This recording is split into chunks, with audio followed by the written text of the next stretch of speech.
from here to this gate. Mr. Gorbachev, open this gate. Mr. Gorbachev, tear down this wall. Probably one of the most famous lines uttered by an American president in the 20th century. Daily flashback to this day in 1987 when President Reagan stood in front of the Brandenburg Gate in Berlin and issued that famous challenge to Gorbachev. Well, could this be the year of the so-called Walmart moms, the women and the shoppers who are feeling the brunt of the sluggish economy? That's what a pair of Democratic and Republican pollsters are finding. My Tuesday panel, roll call tuplets, former Senator Blanche Lincoln, Democrat of Arkansas, and Alfonso Aguilar of the Latino Partnership for Conservative Principles. Welcome all. Senator, I'm going to start with you. Since we call them Walmart moms, you represented the state where Walmart is headquartered. And I shop at Walmart. And there you go. And Costco. Charlie Cook wrote about this focus group, and here's what he said. He said there was a split between those who thought that President Obama had his chance to turn things around and those who hesitated about changing presidents when things were so bad. They were uncertain about having to start all over with a change in a different direction. So these were folks, they were picked out, they shop at Walmart at least once in the last 18 months, and ideological wings were thrown out among these women. This took place both in a couple of swing states in Nevada and I think in Florida. You said you were just home, and the economic impact of just sort of being out of the Beltway bubble. Yes. Explain. Well, this election is about the economy, but it's not about jobs, and it's about more than that. It's about an anxiety. It is, right? but look at the other article on the front page of the Post today, where the Fed tells us that the median income, or not the median income, but the median wealth is down 39%. You've got moms out there that are working. They are paying the bills. They are the ones shopping. They know what's happening to their dollars. And they also know that the savings that they had got cut in half, whether it's trying to send their kids to school. But they're not saving now. They don't feel like they can. Well, they don't. And that was one of the points, is that there's no, disposable income to be able to do that with. So I think you've got to focus. It's women, and it's going to be seniors again, because they are the ones impacted the most. On a day-to-day basis. You know, Alfonso, yes. what was interesting about what their finding was, too, is this issue of people aren't sure, they don't feel good, but they're not sure they want to change direction again because they might, it may lead to the perspective, oh no, that means we have to start over. There's that feeling of, are we just throwing up the game and starting the game over, and it's another 3 years before they even feel the way they feel now?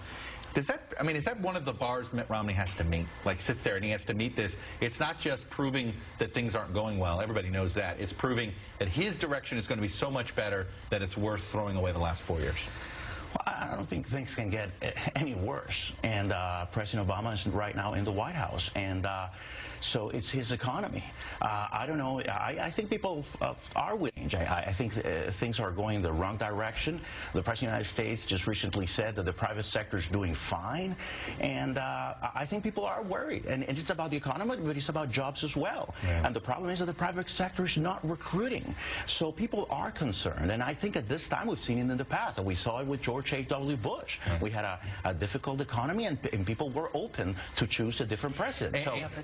And that does seem to be, that seems to be this debate. The Romney campaign believes it's 1992. They believe this is, and what's funny is when you look at the numbers, the way people say the direction of the country, it's not.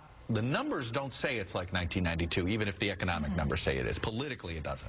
Right, and I think that's one of the reasons they really seized upon the private sector's doing fine comment. They were hoping for kind of a grocery scanner moment, and they didn't get it completely, but they got something similar.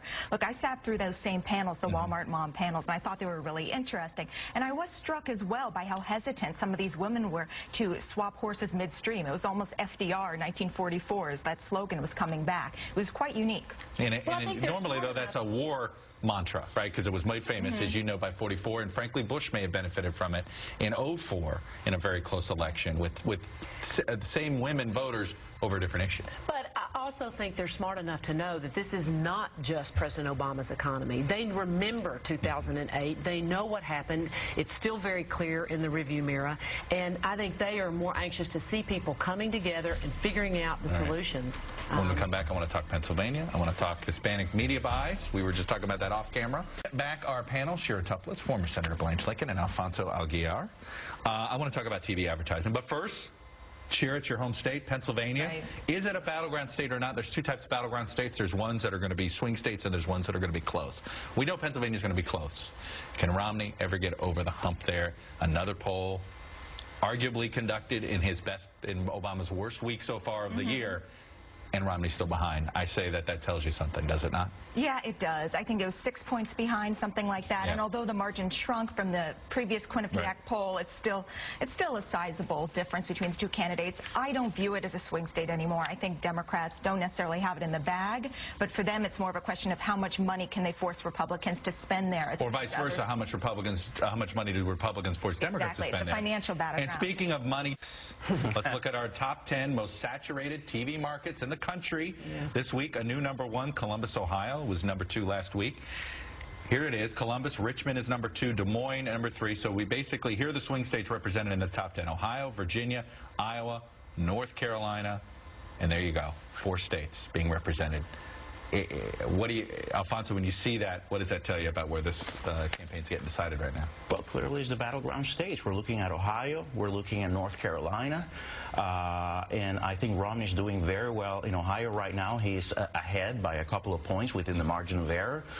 North Carolina, I think he's got a real shot, especially as the president came out supporting gay marriage. And if he picks up Florida, and he's ahead in Florida by, according to the latest poll from Quinnipiac, by 6 points. But Senator, it's the states not in there.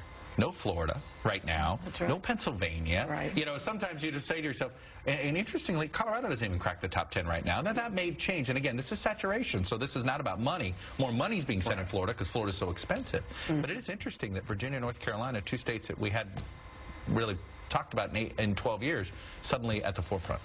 Well, but I think you've also got Senate races in those places, too, that are going to make a difference. I was just with Tim Kaine not too long ago, and he is a dynamo. Well, we shall see. They've got a primary today. Hispanic media spending. When will Romney even cross the $1 million mark? He's ramping up his Hispanic outreach effort. He's doing very well in Florida. According to Quinnipiac, he's getting 40% of Hispanic voters. And in Nevada, according to the NBC Marriage Poll, he's getting 31% of Hispanic vote, which he needs about 31 to 33%. So to put that state in play. We have to look at, with the Hispanic votes, we have to look at the battleground states. Shameless plug. Shira, you first. Stu Rothenberg, 20th anniversary column and roll call, and the Backstreet Boys may or may not make an appearance. It's a great read. I recommend 20th anniversary. We'll see. Which Stu is it? Angry Stu or not so angry Stu? Not so angry. Nice read. Yeah, it's a good read. Alfonso? Please read my op-ed in Politico today about Obama's hypocrisy on immigration, how he's deported more people than any other president in history. All right, and Senator Lincoln. Something nobody has read in the Arkansas Democrat Gazette. Mitt Romney's namesake is buried in Arkansas. Get out of here. Yeah. Well, and now you have to go and read it to figure out who it is. That's it for this edition of the Daily Rundown. Tomorrow.